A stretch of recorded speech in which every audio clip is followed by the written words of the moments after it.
Good morning. तो सुबह हो गई है और आज तारीख है 26/5/2025। तो आज हम शेड्यूल के हिसाब से काम करेंगे। पहला काम है बेड मेकिंग करना और अपने सामान को सकेलना। दूसरा काम होगा मेडिटेशन करना। बाकी बाकी काम बाद में देखेंगे, पहले ये काम ख़त्म करते हैं।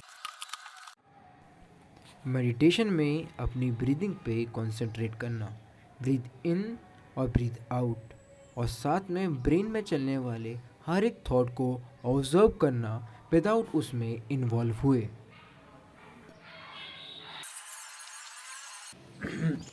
तो अपने स्टार्टिंग के 2 काम तो हो गए हैं, जैसे कि बेड मेकिंग और अपने सामान को ठीक करना। दूसरा अपनी मेडिटेशन करना।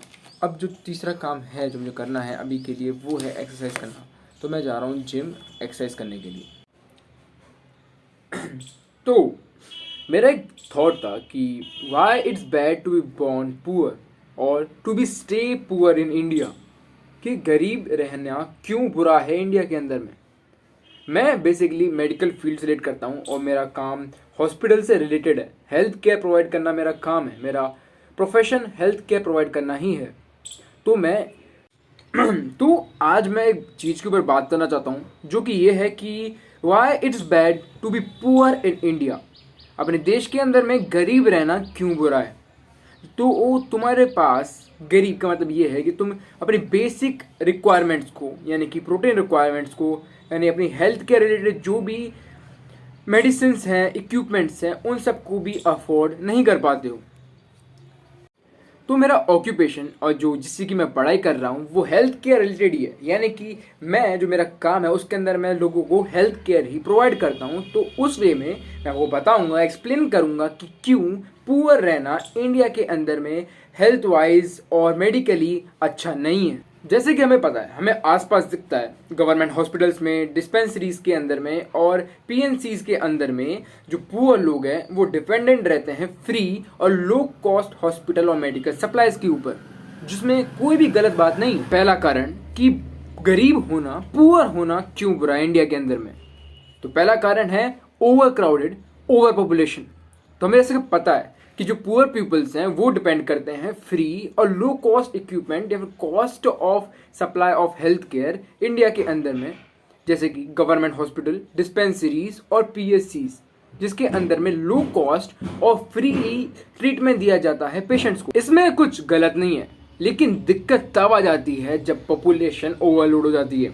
खास करके इंडिया में जिस लेवल पे पॉपुलेशन इंक्रीज हो चुकी है, उस लेवल पे बेसिक रिक्वायरमेंट देना भी काफ़ी मुश्किल पड़ता है। ओवर पॉपुलेशन से काफ़ी सारे इफेक्ट पड़ते हैं, जिसमें पहला इफेक्ट ये है कि क्वालिटी ऑफ केयर गिविंग गिर जाती है, क्योंकि हर एक डॉक्टर के ऊपर में काफ़ी सारे पेशेंट होते हैं और हर एक नर्स के ऊपर में भी, और जो स्टाफ होता है वो भी काफ़ी सारे पेशेंट्स को संभालने में हर एक को क्वालिटी ऑफ केयर प्रोवाइड नहीं करा पाते हैं। इफेक्ट, पेशेंट्स को प्रॉपर इन्फॉर्मेशन नहीं मिल पाती है या फिर उनको प्रॉपर इन्फॉर्मेशन नहीं होती है।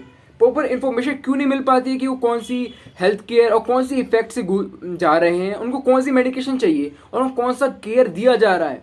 क्योंकि जो हेल्थ केयर प्रोवाइडर्स होते हैं उनके पास काफ़ी कम टाइम होता है किसी एक पर्सन को एक स्पेसिफिक टाइम देने के लिए, क्योंकि ओवर पॉपुलेशन के कारण में हॉस्पिटल के अंदर में काफ़ी सारे पेशेंट्स आ जाते हैं, जिससे हर एक को प्रॉपर टाइम और प्रॉपर टेक्निक एक्सप्लेन करना काफी ज्यादा मुश्किल हो जाता है। अब हेल्थ केयर प्रोवाइडर के द्वारा प्रॉपर टाइम और इन्फॉर्मेशन ना देने के कारण लोग हॉस्पिटल एक्वायर्ड इन्फेक्शंस को काफी बार इग्नोर कर देते हैं, जिसके कारण उनको और नई बीमारियां वो हॉस्पिटल से लेके जाते हैं। उनको हॉस्पिटल से ही अलग अलग इन्फेक्शन और डिजीजेस लग जाती हैं, क्योंकि वो प्रॉपर हाइजीन टेक्निक्स को फॉलो नहीं करते हैं और प्रॉपर अपनी केयर नहीं करते हैं, क्योंकि उनको प्रॉपर इन्फॉर्मेशन नहीं दी जाती है। उनको प्रॉपर इन्फॉर्मेशन नहीं दी जा रही क्योंकि ओवर क्राउडेड है।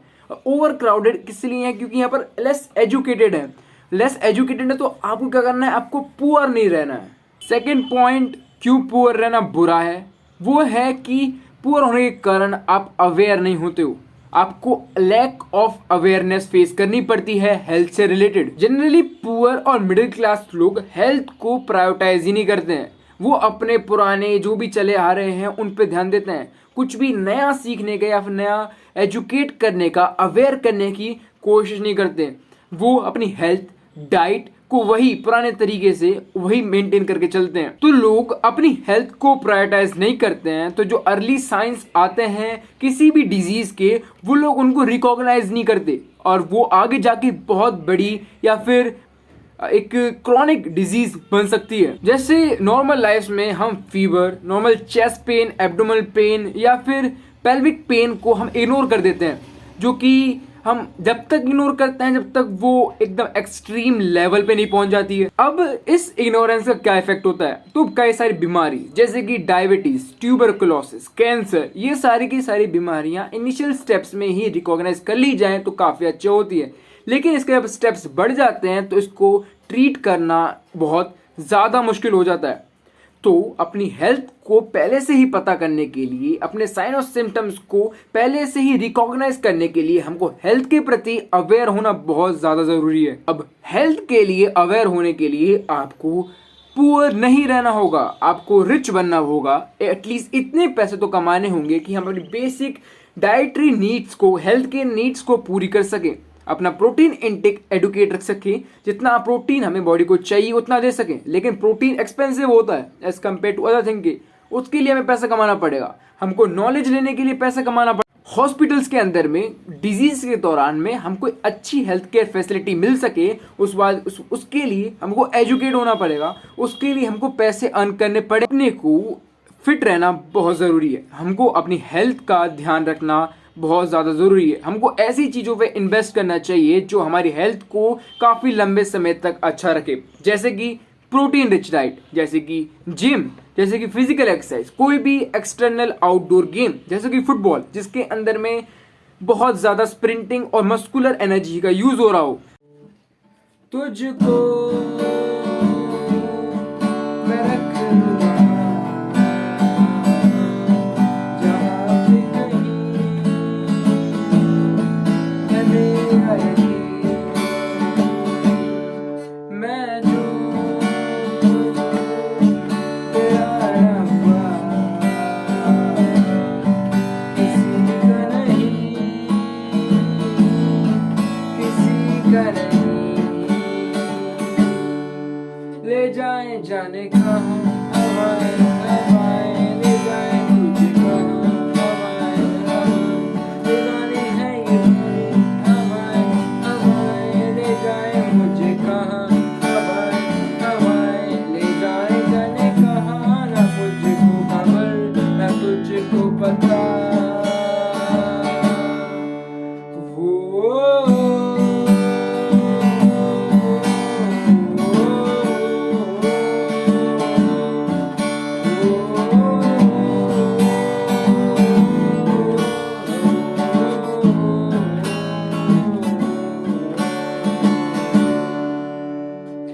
बनाती है जो तू